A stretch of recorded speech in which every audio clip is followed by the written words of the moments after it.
There's a 50 square mile section of Yellowstone National Park where you could theoretically get away with murder. This is a real legal loophole that's existed for over 100 years, and Congress knows about it but refuses to fix it. Today, I'm going to tell you the bizarre true story of how a law professor discovered America's zone of death, and what happened when someone actually tried to use it in court. But first, how does something like this even happen in America? The year is 2005.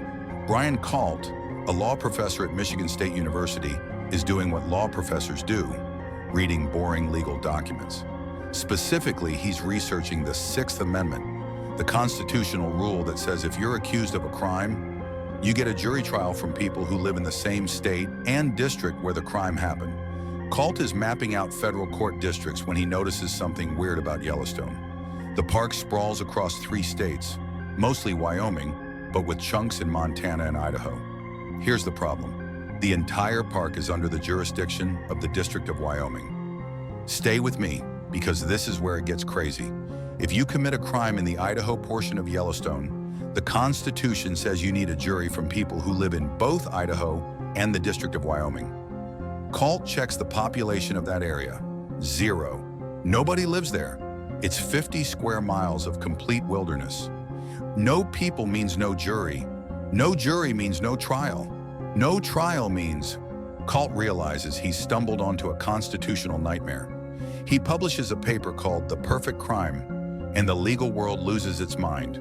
Because according to his analysis, you could commit murder in this zone, and the Constitution itself would make it impossible to prosecute you. But surely the government would just fix this, right? Wrong. And it gets even weirder. So how has this loophole existed for over a century without anyone noticing? Here's the thing. It's not that people didn't know about the weird jurisdiction. When Yellowstone became a national park in 1872, Congress decided to make the whole thing part of Wyoming's federal district for convenience. Nobody thought about the constitutional implications because, well, nobody lived in those remote corners anyway. The Sixth Amendment's jury requirement exists for a really good reason.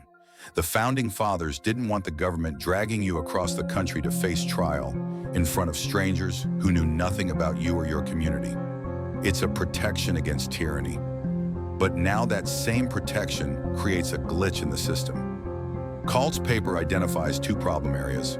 The Idaho section, absolutely 0 residents, completely unprosecutable. The Montana section, only a few dozen people, still nearly impossible to form an impartial jury. Now, some legal experts argued that courts would find a workaround, but Kalt pointed out something chilling. The Constitution's language is crystal clear. There's no precedent for just ignoring the Sixth Amendment because it's inconvenient. The solution? Simple. Congress could just redraw the district lines to match state boundaries. 1 bill, maybe 5 pages long. Problem solved. But they didn't. And then in 2007, someone actually tested the theory. This is where our legal theory collides with reality. In 2007, a man named Michael Belderain illegally shoots an elk in the Montana section of Yellowstone. Not murder, but still a federal crime in the same jurisdictional twilight zone. His lawyer reads Kalt's paper and thinks, wait a minute. They file a motion to dismiss based on the constitutional jury problem. And here's the crazy part. The court takes it seriously. This isn't some frivolous defense. This is a legitimate constitutional crisis playing out in a federal courtroom. The prosecutors panic. They're suddenly facing the possibility of losing this case and setting a precedent that the zone of death is real. So they make Belderain an offer he can't refuse. Plead guilty to a lesser charge and will drop the jurisdictional challenge. He takes the deal. The case never goes to trial. The constitutional question remains unanswered. Kalt's theory was powerful enough to force a plea bargain, but we still don't know for sure if the zone of death would hold up in court. Think about that. The US government essentially admitted they might not be able to prosecute crimes in this area. But instead of fixing the law, they just made the problem go away with a plea deal. So what would happen if someone actually committed murder there? Here's where this story gets really dark. In theory, if you committed murder in the Idaho section of Yellowstone, here's what would happen. You'd be arrested. The feds would charge you, but then your lawyer would cite the Sixth Amendment. The prosecution would need to find jurors who live in both Idaho and the District of Wyoming. They'd find nobody. The case would have to be dismissed. Now, before anyone gets ideas, there are some major caveats. First, it's incredibly remote.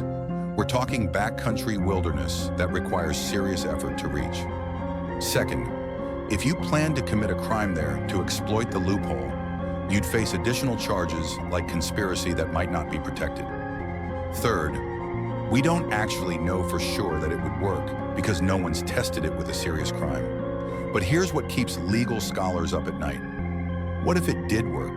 What if someone committed murder there and the Supreme Court had to choose between two terrible options? Option A, let a murderer go free because the Constitution requires it. Option B, create an exception to the Sixth Amendment, potentially weakening constitutional protections for everyone. It's a legal nightmare scenario with no good answers. Some experts think the Supreme Court would find a creative solution, maybe ruling that in impossible situations, constitutional requirements can be constructively fulfilled, even when literal compliance is impossible. But others warn that would set a dangerous precedent. If we can ignore clear constitutional language here, where else might we ignore it? And incredibly, Congress still hasn't fixed this. Nearly 20 years after Kalt published his paper, the zone of death still exists. Why? A few theories. Theory 1, nobody's actually gotten away with murder there, so it remains a theoretical problem. Congress deals with actual crises, not hypothetical ones. Theory 2, fixing it would mean admitting the problem exists, which might encourage someone to actually test it. Theory 3, it's just bureaucratic inertia. Who wants to be the congressperson who sponsors the Make Murder Prosecutable in Yellowstone Act?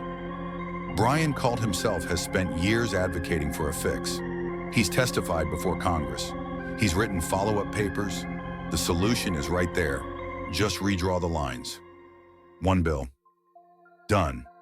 But it hasn't happened. So somewhere in the Idaho section of Yellowstone National Park, there exists what might be the only place in America where the Constitution itself creates a gap in the law. A place where the wilderness isn't just untamed by nature, but potentially untouchable by justice. It's been nearly 20 years since its discovery. Congress knows, the courts know, and yet the zone of death remains. A bizarre footnote in American legal history, a constitutional glitch that we all hope never gets exploited. Because if it does, we'll finally get the answer to a question that maybe we shouldn't be asking. Can you really get away with murder in Yellowstone? What do you think? Should Congress fix this loophole? Or is it such a remote possibility that it's not worth worrying about? Let me know in the comments below. Thanks for watching. This has been National Park Mysteries.